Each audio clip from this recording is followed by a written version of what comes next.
What is going on, Jet fans? Matt O'Leary back with another video on this lovely Thursday. Want to spend some time talking with you about the New York Jets expressing some interest in two additional quarterbacks in the 2025 NFL Draft. This week, the Jets spent some time at two pro days that featured performances from two additional quarterbacks who are entering the NFL Draft. There's been a lot of buzz around the New York Jets and Jackson Dart earlier or late last week, early this week. You guys know my feelings on that decision at pick number 7, but they have also shown interest in both Quinn Ewers and Tyler Shuck. Let's start with Quinn Ewers. Aaron Glenn and company was at the Texas Pro Day, which featured a performance from Quinn Ewers, among others. Like, Texas has a lot of guys who are going to get drafted in the 2025 draft, so it's not... Aaron Glenn and his crew, his scouting crew, were not only there for Quinn Ewers. There's guys like Alfred Collins and Matthew Golden and a ton of players who are going to get drafted in just a few weeks. But there's already established interest in Quinn Ewers when the Jets had a meeting with him at the NFL Combine. Now, for me, I thought Quinn Ewers' college career was frankly a little underwhelming. He was the #1 high school recruit in his class coming out, and he never really put up one of those monster seasons that people were expecting from him to the point that would make him a potential first-round pick. There's some things that I worry about with Quinn Ewers. For starters, against some stronger competition, especially this year, he didn't play all that great. He got benched against Georgia in a conference championship loss, and then against Ohio State in the semifinal had a 59% completion percentage, and the Texas offense only mustered up 14 points. That's concerning for me, especially for someone who was looked at as such this great quarterback prospect coming out of high school. You know, it was this huge thing that Texas landed him, and then never really performed at the level that we were expecting to see from him. Again, I feel it was a little underwhelming. He's also someone who suffered multiple upper body injuries, dating back to his days in high school. He went from going into this year, he and Carson Beck, who ends up going back to college and transferring, those were two guys who were potential first-round picks, and now, Ewers is entering the NFL draft. Carson Beck doesn't.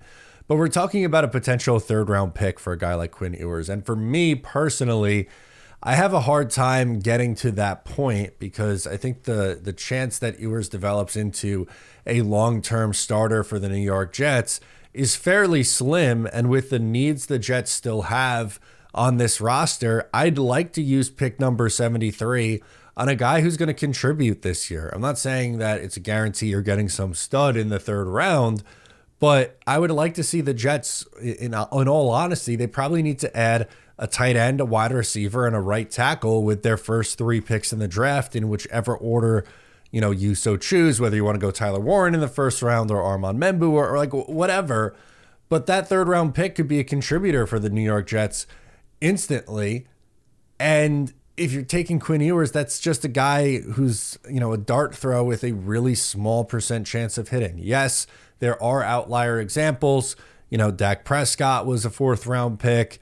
You had the Mr. Irrelevant pick with Brock Purdy ends up hitting as a franchise quarterback.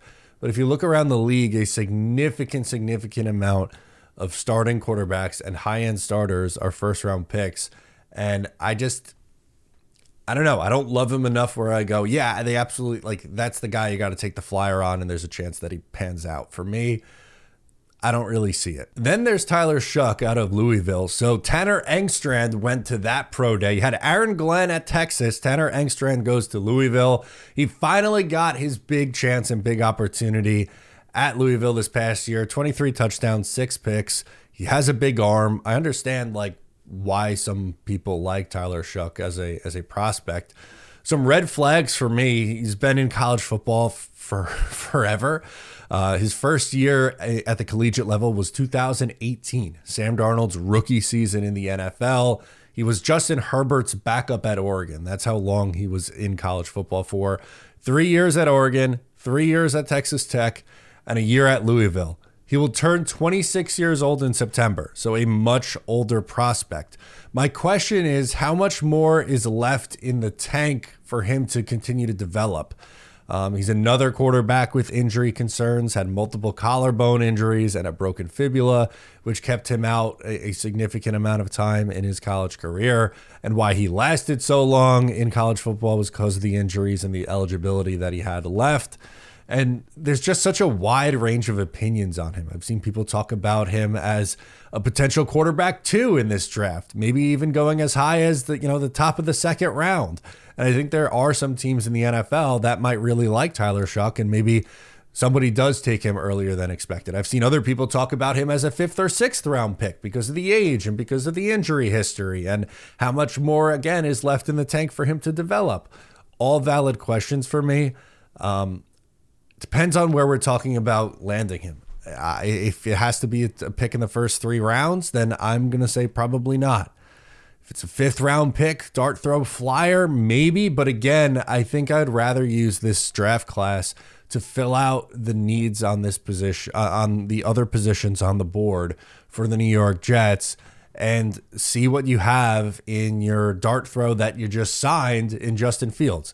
You have Justin Fields, you have Tyrod Taylor, and use the 2026 quarterback class, which frankly should be better, and there should be more options for you to find hopefully your long-term answer. I don't think the 2025 class is going to be the one for the Jets to do that, but that's just my take on it. Let me know what you guys think in the comments. Subscribe if you're new. Sound off. I'm Matt O'Leary. I'll catch you next time.